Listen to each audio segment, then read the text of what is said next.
नमस्कार सभी विद्यार्थियों एवं दर्शकों का संस्कृत गुरुजी चैनल पर हार्दिक स्वागत है। आज हम 10th क्लास का अध्याय 10 जो हमारा चल रहा था उसका पार्ट 2 देखेंगे। तो जिसका नाम क्या था, सुभाषित रत्नानि। देखिए शुरुआत करते हैं। पृथिव्याम त्रीणि रत्नानि जलम अन्नम सुभाषितम मूढ़े पाषाण खंडेषु रत्न संज्ञा विधीयते। अर्थ देखिए, पृथिव्याम त्रीणि रत्नानि अर्थात पृथिव्याम पृथ्वी पर त्रीणि तीन रत्नानि रत्न है। पृथ्वी पर तीन रत्न है। कौन कौन से हैं? जलम, एक तो जल पानी, दूसरा है अन्नम अन्न अनाज, तीसरा है सुभाषितम सुंदर उक्ति अच्छी बातें। नीचे की लाइन देखिए, मूढ़े मूर्ख लोगों के द्वारा पाषाण खंडेषु पत्थर के टुकड़ों को, मतलब जो हीरा आदि होते हैं उनके पत्थर के टुकड़ों को रत्न संज्ञा विधीयते रत्न की संज्ञा दी जाती है। अर्थ देखिए वापस, धरती पर प्रमुख तीन रत्न है, पानी, अन्न और सुभाषित। मूर्ख लोगों द्वारा हीरा आदि पत्थर के टुकड़ों को रत्न का नाम दिया जाता है। अर्थात वे लोग मूर्ख हैं जो हीरा आदि पत्थर के टुकड़ों को रत्न ऐसा नाम रखते हैं, ऐसा नाम दे देते हैं।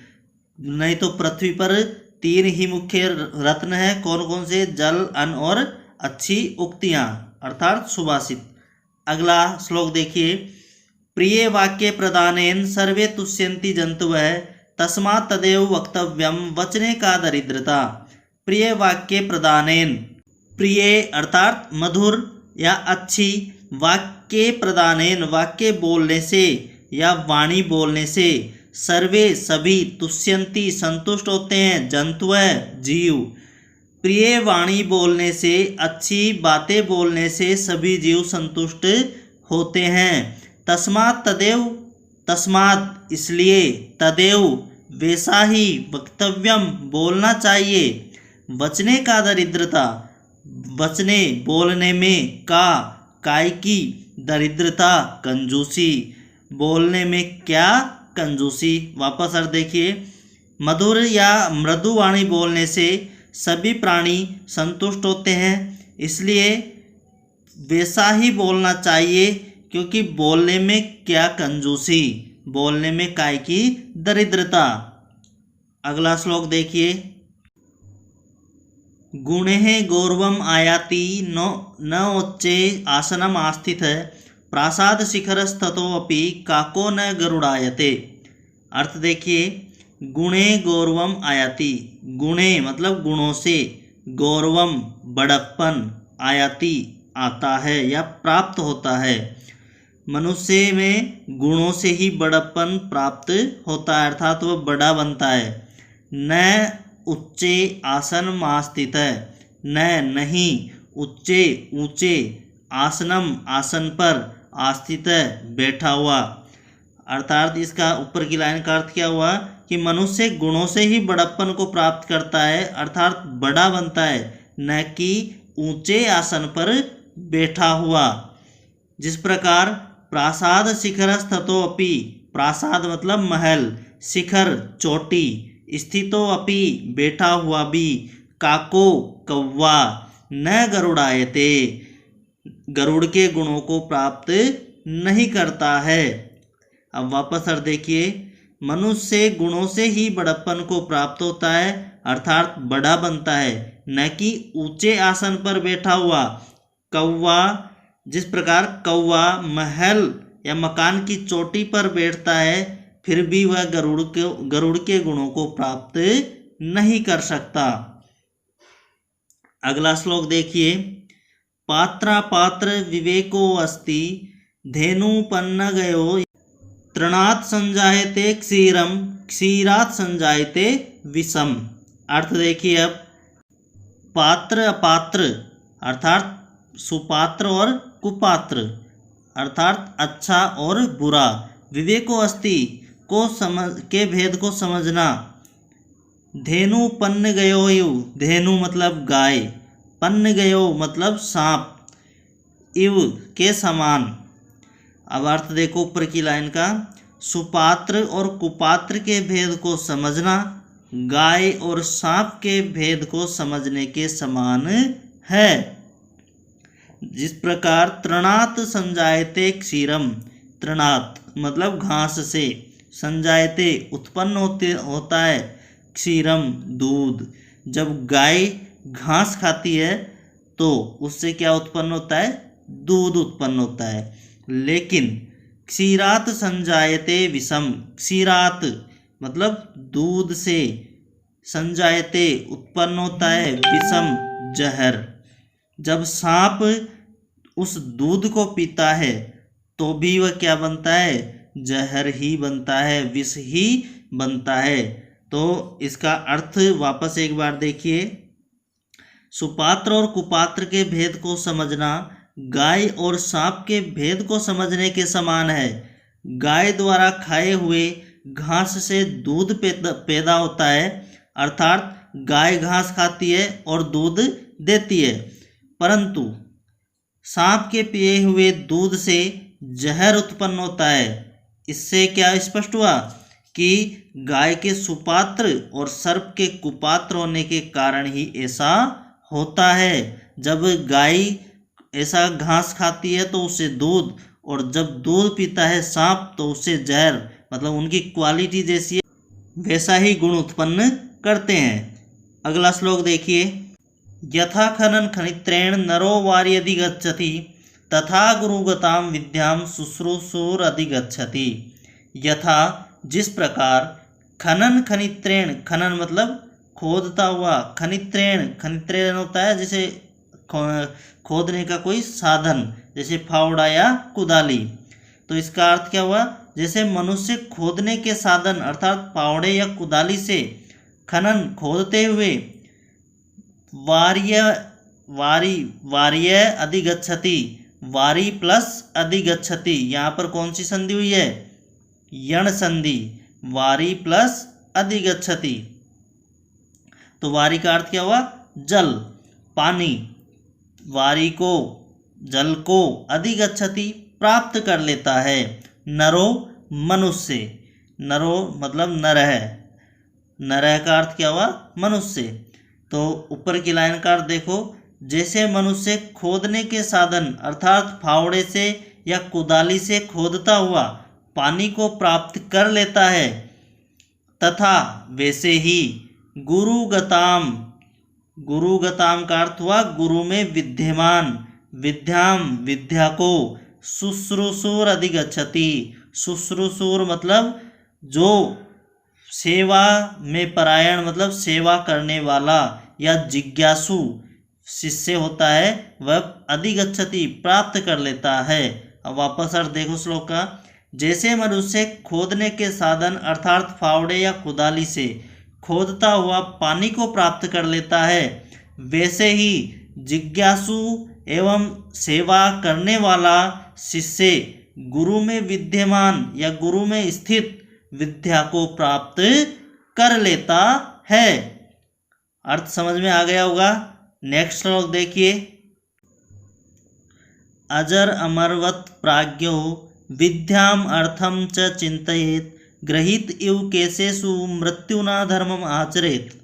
देखिए अर्थ, अजर अमरवत, अजर मतलब मैं बूढ़ा नहीं होऊंगा, मतलब अजर का अर्थ क्या हुआ, कभी बूढ़ा नहीं होने वाला, अमर कभी नहीं मरूंगा, या जो कभी नहीं मरता है उसे क्या कहते हैं, अमर।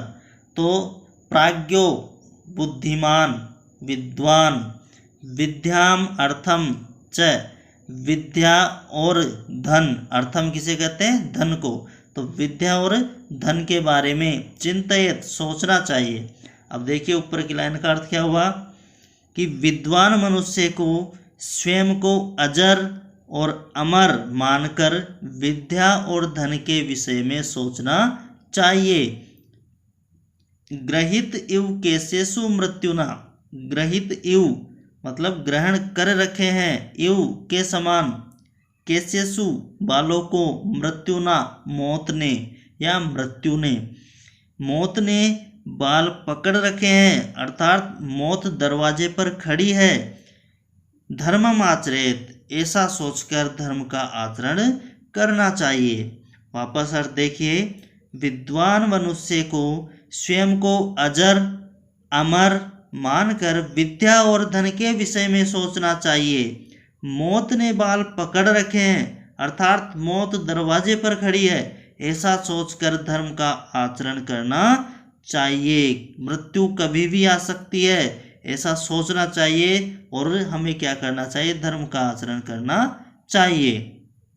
अगला श्लोक देखिए, धन धान्य प्रयोगेषु विद्याया संग्रहेषु च आहारे व्यवहारे च त्यक्त लज्जः सुखी भवेत्। धन धान्य प्रयोगेषु, अर्थात धन धान्य के व्यवहार में, अर्थात धन धान्य के लेन देन के व्यवहार में, विद्याया संग्रहेषु च, और गुरु से, विद्याया विद्या, संग्रहेषु ग्रहण करने में, और गुरु से विद्या संग्रहण या ग्रहण करने में, आहारे व्यवहारे च, आहारे मतलब भोजन, व्यवहारे च तथा व्यवहारे मतलब आपस में व्यवहार करने में, त्यक्त लज्ज है, लज्जा त्यागने पर, अर्थात स्पष्ट कहने पर, सुखी भवेत, सुखी होता है।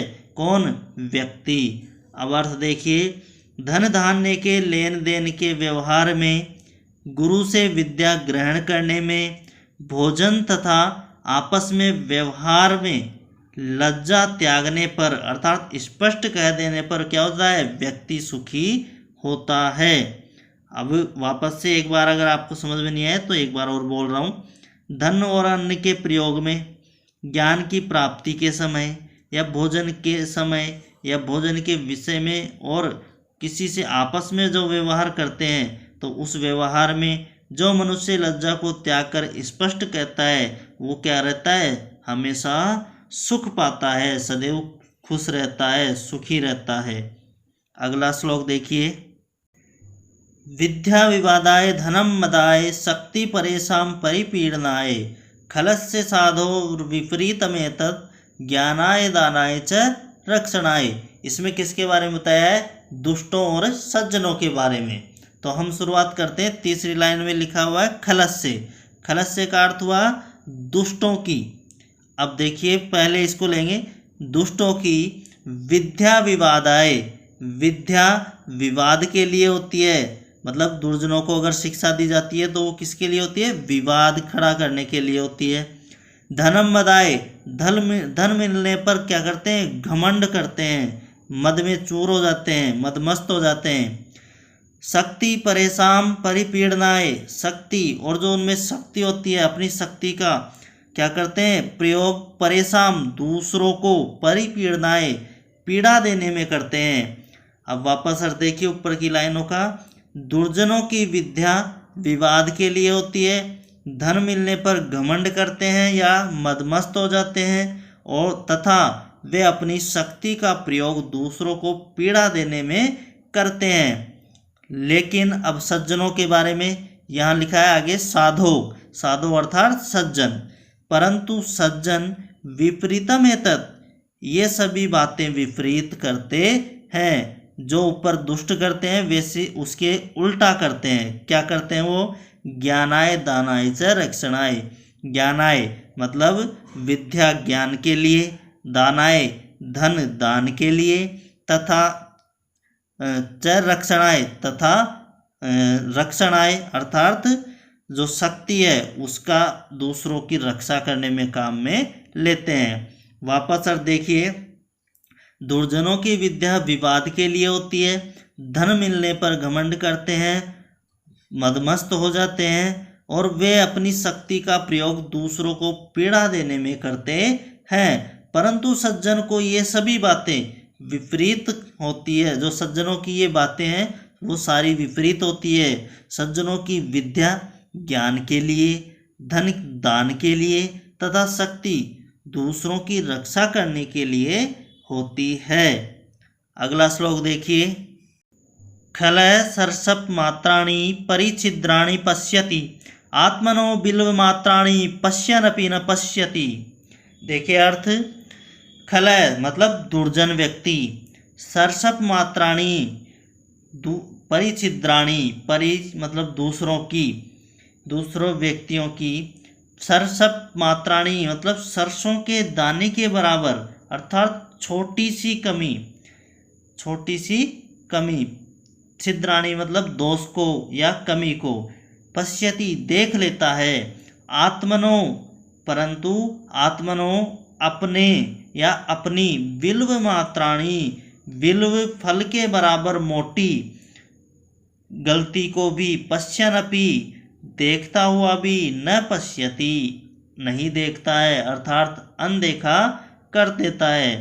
अर्थ देखिए वापस, दुर्जन व्यक्ति दूसरों की सरसों के दाने के बराबर अर्थात छोटी सी कमी को भी देख लेता है, परंतु अपनी, बिल्व फल होता है एक, उसके बराबर, परंतु अपनी बिल्व फल के बराबर मोटी गलती भी नजर नहीं आती, अर्थात उस अपनी गलती को वह कभी नहीं देख पाता, अनदेखा कर देता है। इसके लिए एक कहावत भी आती है, दूसरे की आँख की तो छर ही दिख जाती है, परंतु अपना टेटा भी नज़र नहीं आता।